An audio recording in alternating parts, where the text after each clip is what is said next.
Começando com o Evangelho, no capítulo 9, está lá: bem-aventurados os mansos e pacíficos. Jesus declara: bem-aventurados os mansos, porque eles herdarão a terra. Está em Mateus, capítulo 5, versículo 4. Bem-aventurados os pacíficos, porque serão chamados filhos de Deus. Isso está em Mateus, capítulo 5, versículo 9. Bem-aventurado, por essas máximas, Jesus estabeleceu como lei a doçura, a moderação, a mansitude, manso, tá? A afabilidade e a paciência. Ou seja, exatamente o espírito dominando a matéria, dominando esse corpo animal. Isso aqui é um corpo animal que o espírito se utiliza para aprender, para evoluir, para dominar as más inclinações, tá bom? Continuando. E, por consequência, condenou, então Jesus condenou, né, a violência, a cólera, até mesmo toda expressão descortês para com seu semelhante. Porque, meus irmãos, o que acontece? A gente critica muito, né, e com certeza, as violências explícitas que a sociedade, né, não pode matar, não pode roubar, não pode... as violências explícitas. Mas existe muita violência implícita. Existe muita violência implícita. Violência que você causa ao seu semelhante, como, por exemplo, uma agressividade verbal. Uma agressividade verbal, um palavrão, né? Porque palavrão depende do contexto. Uma agressividade verbal, escatológica, né? Verbal, no sentido de agredir a pessoa, a vontade de agredir. Também é um problema. Você está partindo para a violência verbal. Toda palavra ofensiva, seguindo aqui o evangelho, tá? Toda palavra ofensiva exprime um sentimento contrário à lei de amor e caridade. Está no evangelho isso. Que deve regular as relações entre os homens, mantendo a união e a concórdia. Então, às vezes, você, mas eu não matei ninguém, não roubei. Sim, mas você agride tantas pessoas verbalmente, está fazendo tanto mal quanto. Percebe? Então, só não matou ninguém porque não teve oportunidade. Basicamente é isso. Tá? Então, quando você fala muito, se ofende muito, tá? Num desses momentos de roupante que você tem, sua mente é sequestrada. Entendeu? Então, vamos lá. É um atentado à benevolência recíproca. Então, a agressividade verbal é um atentado à benevolência recíproca e à fraternidade, entretendo o ódio e a animosidade. Então, é claro, né, a gente não pode colocar culpa, né, 100% em espíritos obsessores, mas tá, a maior parte do problema está dentro de você mesmo, nas suas más inclinações, né? Então, enfim, porque depois da humildade perante Deus, a caridade para com o próximo é a primeira lei de todo cristão. Lembra? A caridade, né, significa o quê? Significa amor ao próximo. Sem caridade, não há salvação. Sem amor ao próximo, não há salvação. Tá? Que é a segunda maior lei. Tá? É o amor ao próximo, ao nosso semelhante. Em um sentido mais amplo, tá? Você ser bom para com todos, ser indulgente, ser tolerante para com as falhas alheias, perdoar quando preciso. Percebe? Vamos lá, seguindo. Tem um vídeo falando sobre isso aqui no canal. Assista, vale muito a pena, tá bom? Você já pode começar, eu acho que hoje já é o 12º vídeo, né? Você pode começar a maratonar, não é assim? Vai maratonando. Né? Tá lavando louça, vai ouvindo. Tá lavando o carro, vai ouvindo. Tá varrendo a casa, vai ouvindo. Você não precisa parar para botar o celular e, né, parar suas atividades. Vai ouvindo. Né? Vai refletindo, vai tirando suas conclusões. Tá bom? Vamos maratonar. Então, no item 10 do capítulo 9 do Evangelho, nós temos a seguinte mensagem. Segundo a ideia muito falsa de que não se pode reformar a própria natureza. Então, o espírito que fala aqui é o Hammer, eu não sei falar esse nome, tá? Tá no item 10, capítulo 9, né? Então, dá uma olhadinha lá, que é o nome, talvez seja hindu, né? Então, ele fala o seguinte, segundo a ideia muito falsa, de que não se pode reformar a natureza. É claro que se pode. O espírito pode dominar a matéria. Então, a natureza animal pode sim ser reformada, tá? É claro, não vai ser fácil, tem que ser com mérito. O reino dos céus, ela é dado àqueles, né? Ele está dentro de vós, mas para você conquistar tem que ter mérito. O homem se julga dispensado de fazer esforço para se corrigir dos defeitos em que se compraz voluntariamente, ou que para isso exigiriam muita perseverança. É assim, por exemplo, que um homem inclinado à cólera se desculpa, quase sempre com seu temperamento, acusando assim Deus pelos seus próprios defeitos. O que é que o Espírito, né, no item 10, capítulo 9 do Evangelho, quer dizer? Quer dizer o seguinte: eu sou assim mesmo, eu nasci assim, né? Eu nasci assim. Os incomodados que se incomodem, ou se mudem, né? Melhor ainda. Ou seja, a pessoa ela não quer mudar. Ela se conforma e ela acusa Deus pelos seus defeitos. Deus me fez assim. É muito fácil, né, acusar, sair da responsabilidade que nos é dada. Essa responsabilidade Deus nos deu para que nós possamos evoluir. Percebe? Então, atentamos para isso, tá? Então, continuando aqui a leitura do Evangelho. Não penseis, porém, que seja essa a causa fundamental da cólera. E acreditai que um espírito pacífico, mesmo no corpo bilioso, será sempre pacífico. Enquanto um espírito violento, num corpo linfático, não seria dócil. Nesse caso, a violência apenas tomaria outro caráter. Então, vamos pensar um pouquinho sobre isso. Aí você conhece uma pessoa que tem 2 metros de altura, faz musculação, né? Hipertrofiado, né? Grandão, mas é uma dama, é super gentil, né? Tem um espírito puro. Puro não, né? Puro só de Jesus. Mas é uma pessoa leve. Então, assim, não é a força. Aí você vê, na outra ponta, uma pessoa franzina, né? Uma senhorinha, bem franzinhozinho, aí cheia de... né? Tramando. Não consegue dar um tapa em ninguém, né? No próprio tapa a pessoa cai, sem fazer nada. Na lei do atrito, ela pum, cai, né? Mas está ali, na maldade pura.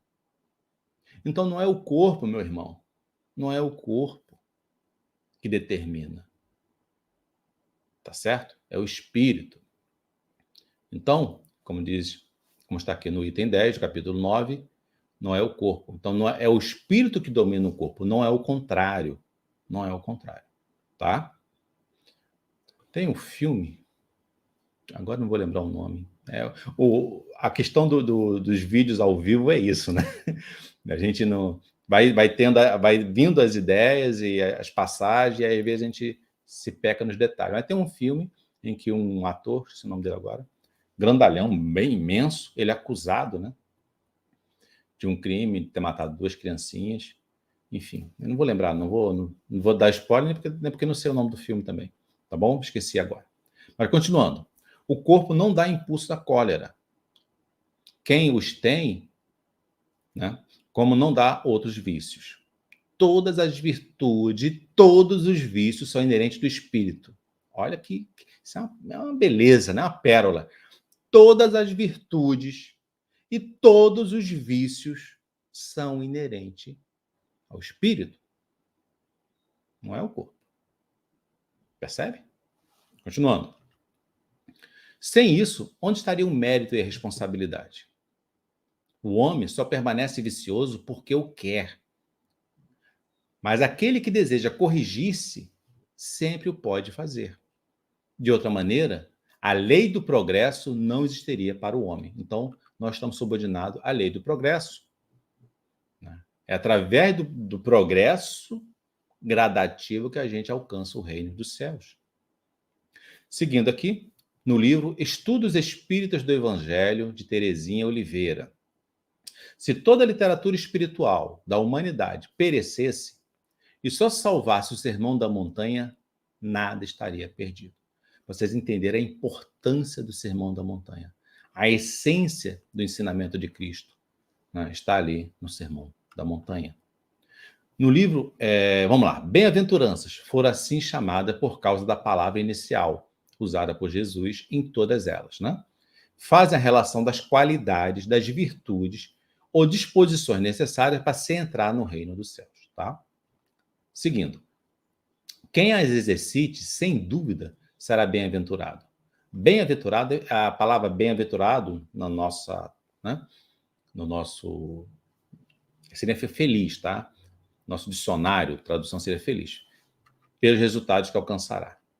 No capítulo 10 do livro Jesus e o Evangelho, à luz da psicologia profunda de Joana de Ângeles, nós temos a seguinte passagem.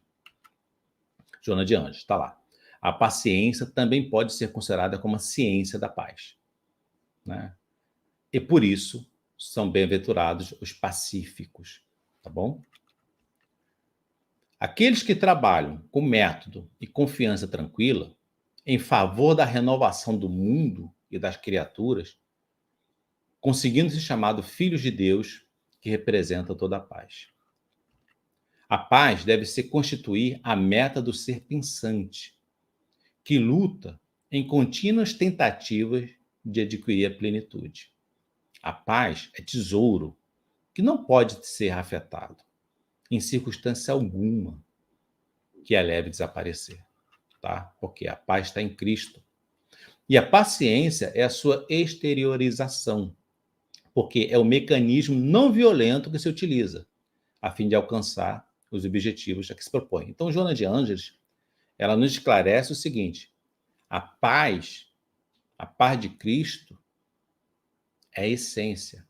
E a paciência é o modo com que você alcança a paz. Percebe? Paz e paciência têm a mesma relação, um deriva do outro. A paciência não é porque você é covarde, meu irmão. Não é porque você tem sangue de barata. A paciência é porque você tem a paz de Cristo. Por isso que você é paciente. Você, quando é agredido, tá? E aí você, ao invés de você, né, ter a mente sequestrada e retribuir a agressão, faz uma prece, faz uma oração. No momento que o outro estivesse bravejando, né, exteriorizando todo o ódio, todo aquele, vomitando em você, toda aquela amargura que está dentro dele, você fica em prece. É um excelente modo de você não reagir instintamente. Não reagir instintamente. Quando a pessoa te agredir, você começa, Pai nosso que estás no céu, né? Faz uma prece para o seu anjo da guarda. Você fica olhando aquela pessoa com um olhar, né? Um olhar de quem está com sono, né? Aquele olhar neutro, sem esboçar nenhum tipo de reação negativa, mas fica em prece. Entra logo em seguida. Comece a ter esse hábito. Funciona muito. A pessoa começa a ser agredida, você começa, Pai nosso está no céu. Entendeu? Por exemplo, né? E aí você entra em prece. Porque aí você está olhando para ele concentrado na sua prece. Você não entra na vibe dele, percebe? Você não aceita o presente que ele trouxe para você. Você devolve o presente, é dele. O problema está com ele, não está contigo.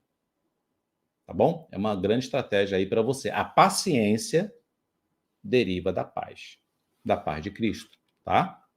Seguindo.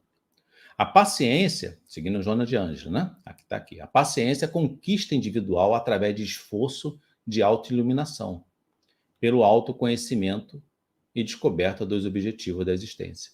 Transforma-se em caridade de essencial significado. Quando direcionada aos que sofrem, ajudando-os com benignidade, trabalhando a resignação que dela também se deriva. Então, paz, paciência, resignação. Resignação é extremamente importante. Passar pelas vicissitudes da vida, pelas tribulações, sereno, tranquilo, sem reclamar, sem ficar revoltado.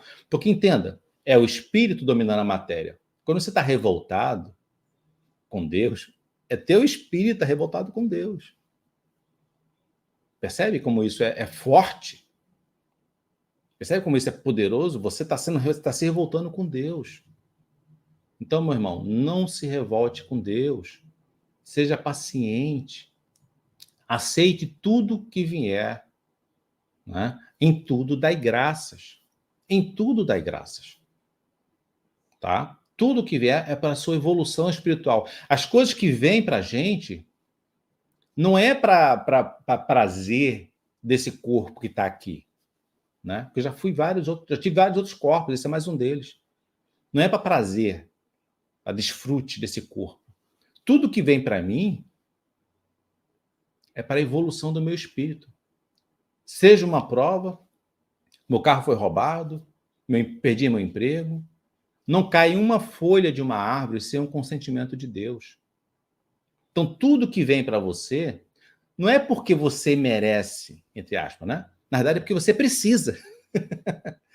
Tá certo? Percebe que é diferente? Você precisa passar por aquilo com fé em Cristo. Você precisa passar por aquilo para poder aprender a ter paciência, a ser manso, a ter amor com o próximo, ter compaixão com o próximo. Tá?